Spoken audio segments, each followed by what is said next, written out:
So what I would do is this: I use the one bill method when it comes to building credit. You don't need Uh-huh. credit to buy a property because you, as a real Right. estate agent, should know this. You can do manual underwriting, but Right. building Mhm. credit, it just makes it a lot more easier. But overall, Right. what I would do is just have, for example, your credit card and have one bill, Mhm. Netflix, your internet, or your phone bill, and then basically Uh-huh. have it charged there automatically and pay it in full automatically.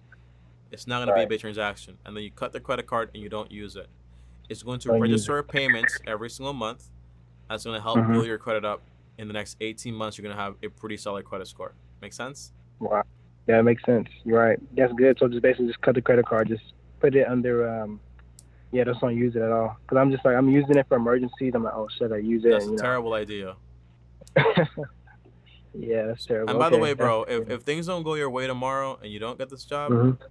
go to Yeah. Walmart and go to Oh, Popeyes, go to yeah. McDonald's, go get your car and then go pick up some Uber. No, don't do that because you need to sell that car and you don't want to put any miles Right. on it. But just do whatever Yeah. it takes to just make some income. Right now you're Right. with your parents, so you kind of have like this Yeah. like safety net. For sure. Stop Right. using them. Bum bum bum bum ba ba ba ba ba ba ba ba ba